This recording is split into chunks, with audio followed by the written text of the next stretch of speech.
అంటే ఇద్దరుండాలి. అమ్మ అర్థమవుతుందా? ఆయన ఇద్దరిని ఎందుకు పంపించాడు? మన సంభాషణ అంటే ఏంటి? మాట్లాడుతూ ఉన్నాం. ఒక మనిషి మాట్లాడుతున్నాడు అనుకోండి, ఆ సంభాషణ పెరగడానికి అవకాశం ఉంటుందా? ఉండదు. అందుకని వారు అందరితో కూడా దేవుని గురించి పంచుకోవాలంటే ఇద్దరిద్దరుగా వెళ్ళవలసిన వారమైనట్లుగా పరిశుద్ధ గ్రంథంలో అయితే మనం చూస్తూ ఉన్నాం. కాబట్టి ఆత్మ సంబంధమైన విషయాలు ప్రత్యేకంగా పంచుకోవడానికి, దేవుని యొక్క సత్యాన్ని పంచుకోవడానికి ఇద్దరిద్దరుగా వారు వెళ్ళాలని ఒకరిని ఒకరు ప్రోత్సహించుకుంటూ ఉంటారు. ఒకడేంటనుకోండి వాడికి అర్థం కాదు.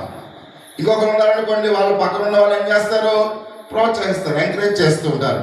అందుకని ఏ పనికైనా ఇద్దరు ఉండాలి. అర్థమవుతుందమ్మా? ఏ పనికైనా ఇద్దరు ఉండాలి. ఒకవేళ ఎవరైనా బలహీనుడు అవుతున్నాడు అనుకోండి, పక్కన ఉన్నవాడు బలపరుస్తాడు. అందుకని ఒకడే ఉన్నాడు అనుకోండి, ఏమవుతాడు? నిరుత్సాహంతో ఆ చేసే పని వాడు చేయలేడు.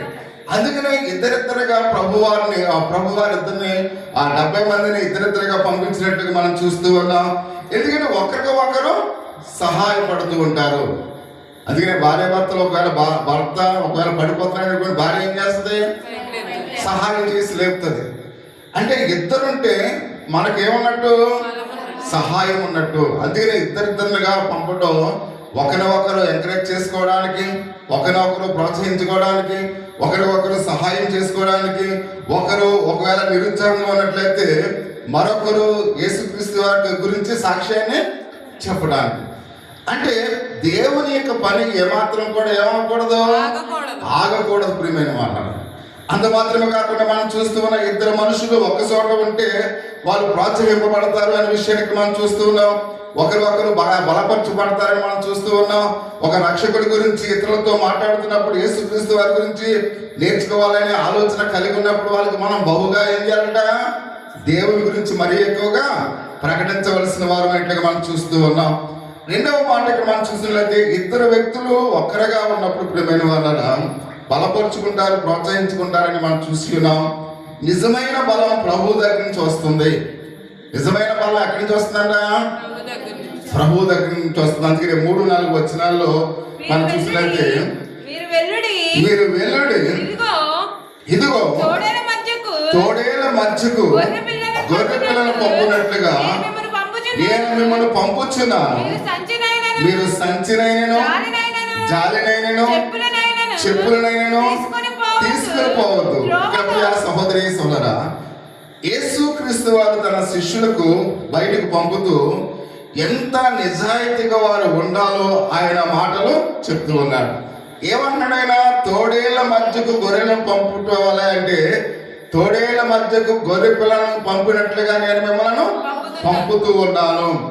ఇక్కడ ఏమని చెప్పాలని ఆయన ఆశపడుతున్నాడంటే అర్థమైంది. ఒకసారి మనం గమనించాలి. ఒక గొర్రె తన్ను తానుగా తోడేళ్ళ దగ్గరికి వెళ్ళదు ప్రియమైన వారు. వెళ్తే తన్ను తానుగా వెళితే ఆ తోడేలు ఏం చేస్తుంది? దాన్ని చంపేస్తుంది. అంటే దేవుని యొక్క సాక్షులుగా ఉన్న మనము యేసుక్రీస్తు వారి గురించి మనము చెప్పడానికి, సాక్ష్యం ఇవ్వడానికి వెళుతున్నప్పుడు మనం గొర్రెల మధ్యకి వెళ్ళడం లేదు. మనం ఎవరి మధ్యకి వెళ్తున్నాం? తోడేళ్ల మధ్యకి వెళుతూ ఉన్నాం. దేవుని యొక్క సువార్థికులుగా, దేవుని యొక్క సాక్షులుగా, దేవుని పనిచేసే ప్రతి ఒక్కరు కూడా మీరు వెళుతున్నప్పుడు ఎక్కడికి వెళ్తున్నారంటాడు ఆయన? తోడేళ్ల మధ్యకి మీరు వెళుతూ ఉన్నారు అని అక్కడ చూస్తున్నాం. అంటే తోడేళ్ళు ఎంత సులభంగా గొర్రెను చంపి తినగలదో మనకు తెలిసి ప్రియమైన వాళ్ళ. అంటే మనం వెళుతున్నా ఆయన తోడేళ్ల మధ్యకి వెళుతున్నా కనుక మనము ఏ క్షణంలో మనకు ఆపద వస్తుందో మనకి తెలియదు అని ఆయన మాట్లాడుతున్నట్టుగా మనం చూస్తూ ఉన్నాం. ఇలాగనే విశ్వాసులమైన మనమే సాతాను నుండి మనం కాపాడుకోలేం ప్రియమైన వాళ్ళ. మనమే సాతాను నుంచి మనం కాపాడుకోలేం. అందుకనే మనమే ఆ యొక్క గొర్రె తనకు తానుగా ఒకవేళ తోడేళ్ళ దగ్గరికి వెళ్తే తను తానుగా ఏమాత్రం కూడా కాపాడుకోలేదు.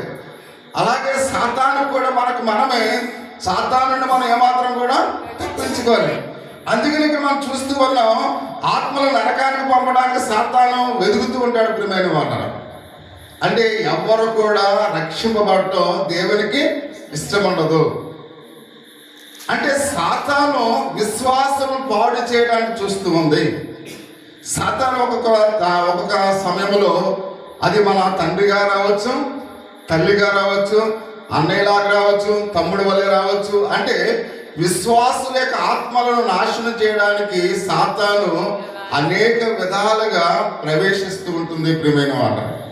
అంటే ఆత్మలను నశింప చేయడానికి, ఆత్మలను నరకంలో పడవేయడానికి సాతాను కొన్ని సందర్భాల్లో ఒకరిలో అదేం చేస్తుంది, ఎవరైతే బలహీనమైన విశ్వాసులుగా ఉన్నారో వారిలో అది ప్రవేశిస్తుంది. ప్రవేశించి చూడండి, ఆ పాము చూడండి, తాసు పాము గుడ్లు పెట్టి పిల్లలైన తర్వాత తన పిల్లలను తానే తినేస్తాడు. చూడండి, అసలు ఆ తాసు పాము చూడండి, చాలా గుడ్లు పెట్టేస్తాడు, పిల్లలు చేసేస్తాడు. పిల్లలు చేసిన తర్వాత తన పిల్లల్ని తానే తినేస్తుంది. ఇది ఎంతో విడ్డూరంగా ఉంటుంది మనకి. దీన్ని మన పిల్లలు మనం చంపుకోవడం ఏంటంటే అది విడ్డూరంగా. అంటే సాతాను ఇలాంటి ప్రయత్నాలు చేయడానికి ఇష్టపడుతూ ఉంది ప్రియమైన వారు. అంటే సాతాను ఆత్మలను నరకములో పడవేయడానికి అది ప్రయత్నం చేస్తూ ఉంటుంది అని పరిశుద్ధ గ్రంథంలో చాలా తేటతెల్లగా మనం చూస్తూ ఉన్నాం. అందుకనే అది వెతుకుతూ మన చుట్టూ కూడా తిరుగుతూ ఉంది ప్రియమైన వాళ్ళ. సాతాను ఎక్కడ ఉండదు. ఎక్కడైతే విశ్వాసం ఉన్నాడో, ఎవరైతే బలమైన విశ్వాసులు ఉన్నారో, ఎవరైతే దేవుని యొక్క పనిలో వాడబడుతూ ఉన్నారో వారి చుట్టూ సాతాను ఏం చేస్తుంది, తిరుగుతూ ఉంటుంది. అంటే విశ్వాసులు మాత్రమే టార్గెట్ చేస్తుంటది సాతాను. ఎవరిని టార్గెట్ చేస్తుంది? విశ్వాసులు మాత్రమే టార్గెట్ చేసి వారి చుట్టూ తిరిగి ఏదో విధంగా లొంగ వేసుకుని నరకములో పాడవేయడానికి ప్రయత్నిస్తుంది అనే విషయాన్ని మనం చూస్తూ ఉన్నాం. ఏమైనప్పుడు కూడా మనం ఒంటరిగా లేము. మనతో పాటు ఎవరున్నారు? యేసయ్య ఉన్నాడు. ఎవరికి కూడా మనం భయపడవలసిన పని లేదు. సాతాను మన చుట్టూ ఉన్నప్పుడు కూడా మనతో పాటు ఎవరున్నారంట? యేసయ్య ఉన్నాడు అని మనం జ్ఞాపకం చేసుకుందాం. ఎందుకంటే కఠినమైన లోకంలోనికి సువార్త ప్రకటించడానికి మనం పంపుతున్నప్పుడు యేసయ్యకి తెలుసు ప్రియమైన వాళ్ళు. మనం ఎక్కడికి వెళుతున్నామో తెలుసు, మనం ఆ ప్రదేశానికి వెళుతున్నామో తెలుసు, తోడేళ్ళ మధ్యకు మనం వెళుతున్నాం, ఎటువంటి ఇబ్బందులు వస్తాయో యేసయ్యకి తెలుసు, ఎటువంటి కష్టాలు వస్తాయో యేసయ్యకి తెలుసు. అయినప్పుడు కూడా ఆయన మనకేమన్నాడు? తోడుగా ఉన్నాడు అనే విషయాన్ని మనం గమనించవలసిన వారు ఎట్లుగా మనం చూస్తూ ఉన్నాం. ఎందుకంటే మనమే ఏమాత్రం కూడా ఏ విధంగా మనం ఆ పనులు మనం చేయడం, దేవుని యొక్క పని మనం దేవుని సహాయం లేకపోతే మనం ఏం కూడా చేయడం. ఇక్కడ అందుకనే ప్రియ సహోదరి సోదర, కనికరమ గల ఇక్కడ తండ్రి మన యొక్క కాపరైన మంచి కాపరి మన ప్రభు అయిన యేసుక్రీస్తు వారు ఎవరితో ఉన్నాడంట? మనతో ఉన్నాడు అనే విషయాన్ని మనం చూస్తూ ఉన్నాం. మన ప్రతి అడుగులో ఆయన ఉన్నాడు ప్రియమైన వాళ్ళు. నువ్వు వేసే ప్రతి అడుగులో కూడా యేసయ్య ఉన్నాడు. అందుకని భయపడవలసిన పని లేదు. అంటే మనం దేవుని కొరకు పని చేస్తున్నప్పుడు మన చేసే ప్రతి అడుగులో ఆయన ఉంటాడు, మనం చేసే ప్రతి పనిలో ఆయన ఉంటాడు. అందుకని మనం ఎవరికి భయపడవలసిన పని లేదు అనే విషయాన్ని పరిశుద్ధ గ్రంథంలో చాలా తేటతెల్లగా ఆయన చెబుతూ ఉన్నాడు. ఎందుకంటే ప్రియమైన వాళ్ళరా, మన శత్రువులు గొప్పవారైనప్పుడు కూడా ఆయన మనం కాపాడుతాడు. ప్రియా సహోదరి సహోదరు, మన శత్రువు ఎంత గొప్పవాడైనా, వాడు ఎంత బలవంతుడైనా, వాడు ఎంత శక్తివంతుడైనా మన దేవుడు మనను కాపాడుతాడనే విషయాన్ని పరిశుద్ధ గ్రంథంలో అయితే మనం చూస్తూ వద్దాం. ఎందుకంటే ఆయన అక్కడ ఉన్నాడు కనుక మనం కాపాడుతాడు. కానీ అక్కడ కష్టమైన పరిస్థితుల్లో కూడా మన వెంట ఎవరుంటారంట? యేసయ్య ఉంటాడు అనే విషయానికి మనం చూస్తూ ఉన్నాం. కాబట్టి యేసు మన కొరకు అన్ని కూడా ఆయన సమకూరుస్తాడు అనే విషయాన్ని ఆయన మాట్లాడుతూ ఉన్నాడు. యేసు మన సమస్త అవసరాల గురించి ఆయన శ్రద్ధ తీసుకుంటూ ఉన్నాడు. దేవుని పిల్లలకు ఏది అవసరమో, ఏ క్షణంలో ఏది కావాలో అన్ని కూడా సమకూర్చేవాడు ఎవరు? యేసయ్య.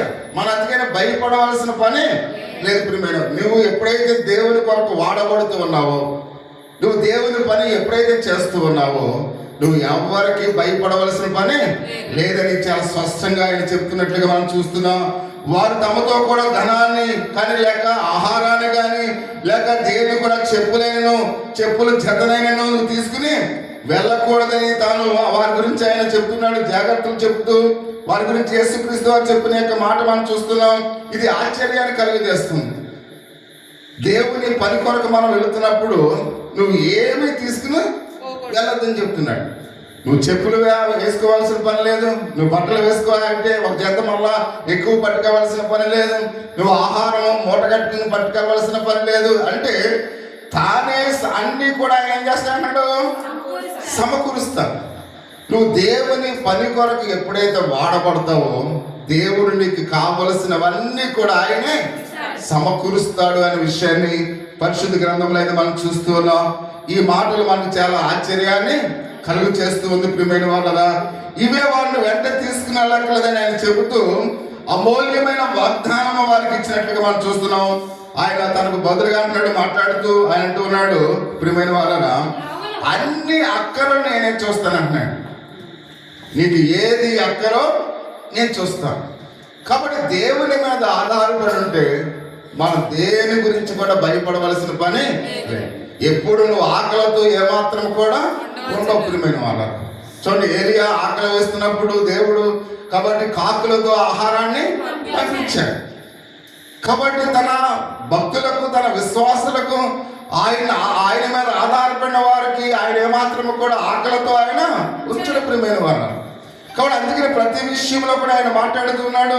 ప్రియ సహోదరి సోదరుల, ఈ వాగ్దానం ఆయన ఎవరైతే నమ్ముతారో కాబట్టి వారందరికీ కూడా ఇది చెందుతుంది. ప్రియ సహోదరి సోదరు, ఈ రాత్రి ఎవరైతే దేవుని మీద ఆధారపడుతూ ఉన్నారో, దేవుని యొక్క పనిలో ఎవరైతే ఉన్నారో వారు ఎలాంటి వారైనప్పుడు కూడా ఈ వాగ్దానము దేవుడు మనకు కూడా ఇది నెరవేర్చబడుతున్నట్లుగా మనం చూస్తూ ఉన్నాం.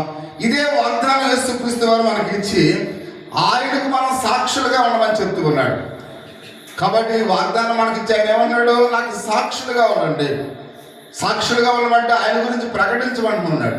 యేసే నిజమైన దేవుడు, యేసే నిజమైన రక్షకుడని మనం ప్రకటించవలసిన వారమైనట్లుగా మనం చూస్తూ ఉన్నాం. కాబట్టి కొన్నిసార్లు మనం ఒంటరిగా ఉన్నాం అనుకుంటాం. ప్రియమైన వాళ్ళని, నేను ఒంటరిగా ఉన్నాను కాబట్టి నేను ఎక్కడైనా సాక్ష్యం చెప్తే నన్ను ఏమైనా కొడతారేమో, బెదిరిస్తారేమో, అవమానిస్తారేమో అని మనం భయపడవలసిన పని లేదు. మనం వెంట ఉంటారంట యేసయ్య ఉన్నాడు అనే విషయానికి మనం చూస్తూ ఉన్నాం. ప్రపంచంలో మనం ఎక్కడికి వెళ్ళినప్పుడు కూడా ఆయన మనతో పాటు ఉంటాడు. నువ్వు ఏ ప్రదేశానికి వెళ్ళి సువార్త ప్రకటించినా ఆయన నీతో పాటు ఉంటాను అని చెప్తూ ఉన్నాడు. ఎందుకంటే ప్రతి సంభాషణలో, ప్రతి స్థితిలో కూడా మనకు ఆయన సహాయము చేస్తారు. కాబట్టి నువ్వు ఎలా మాట్లాడాలో ఆయనకు తెలుసు, నువ్వు ఏ విధంగా దేవుని కొరకు ప్రకటించాలో ఆయనకు తెలుసు. అంటే నీ నోటికి నోరైంది ఆయనే మాట్లాడతాడు. ప్రియమైన, నువ్వు భయపడవలసిన పని లేదు అనే విషయానికి మనం చూస్తూ ఉన్నాం. ఎందుకంటే ఆయన వాగ్దానం ఇచ్చినాడు. మత్తయి సువార్త 28వ అధ్యాయము 20 వచ్చినట్టు భూ దిగంతం వరకు నేను మీతో కూడా ఉన్నాను. అంటే ప్రపంచంలో ఏ మూలకెళ్ళినా కానీ ఆయన నీతో పాటు నువ్వు ఎక్కడికి వెళ్ళినా. అందుకనే మన పిల్లలు చాలా దూరంగా మనతో వాళ్ళు ఉన్నారు. కొంతమంది ఇక్కడ మనం చూసినట్లయితే చాలా మన రాష్ట్రాల దాటి వారు వెళ్ళారు. మనం ఎందుకు ఇంత ధైర్యంగా ఉన్నాం? యేసయ్య వారితో ఉంటాడు. ఎందుకంటే వారు చిన్ననాటి నుండి దైవభక్తులు పెరిగారు కాబట్టి దేవునికి విశ్వాసంలో వాళ్ళు ఎంత దూర ప్రాంతంలో ఉన్నప్పుడు కూడా వాళ్ళతో పాటు యేసయ్య ఉంటానని వాగ్దానం చేశాడు. ఏమన్నాడైనా? భూ దిగంతముల వరకు నేను మీకు తోడై ఉన్నానని మాట్లాడుతూ ఉన్నాడు. ప్రపంచంలో క్రీస్తును నమ్ముకున్న వారు ఎక్కడున్నప్పుడు కూడా వాళ్ళతో పాటు ఎవరుంటారంట? యేసయ్య ఉంటాడు, వాగ్దానం చేశాడు.